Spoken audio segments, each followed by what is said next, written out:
আল্লামা সাঈদী বিশ্ব ইসলামী আন্দোলনের অন্যতম রাহবার, বরেণ্য মুফাসসির কোরআন শহীদ আল্লামা দেলোয়ার হোসেন সাঈদী সাহেব। তিনি নিঃস্বার্থভাবে নিজেকে ইসলামের খ্যাতমতে দাওয়াতি কাজে আত্মনিয়োগ করেছিলেন। তিনি মধ্যপ্রাচ্য, ইউরোপ, অস্ট্রেলিয়া, আমেরিকা, এশিয়া সহ প্রায় 52টি দেশে তিনি আল কোরআনের দাওয়াত নিয়ে, আল কোরআনের বাণী নিয়ে মানুষের কাছে গিয়েছেন। প্রায় পৃথিবীর 52টি দেশে তিনি এভাবে মানুষের কাছে দাওয়াত দিয়েছিলেন।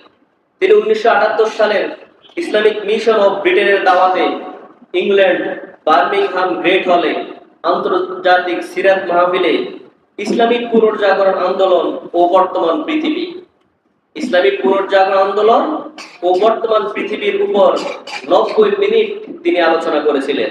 এই 90 মিনিট আলোচনা, সেখানে অনেক বিশ্বের বিভিন্ন বড় স্কলাররা উপস্থিত ছিলেন। সেখানে মদিনা ইউনিভার্সিটির ভিসি উপস্থিত ছিলেন। তার আলোচনায় তিনি মুগ্ধ হয়ে মদিনায় তাকে দাওয়াত দিয়েছিলেন। তারপর আল্লামা সাঈদী মদিনায় ভিসির ভাইস চ্যান্সেলরের দাওয়াতে মদিনা বিশ্ববিদ্যালয়ে তিনি কি সেখানে সফর করেন। তারপর 1980 সালে সৌদি আরবের মোহাম্মদ যে বাদশা কর্তৃক গঠিত হয়েছিল ইরাক ইরানের যুদ্ধ, ওই ইরাক ইরানের যুদ্ধ বন্ধের লক্ষ্যে যে কমিটি গঠন করা হয়, সেই কমিটির একজনের নাম ছিল তিনি ছিলেন আল্লামা দেলোয়ার হোসেন সাঈদী।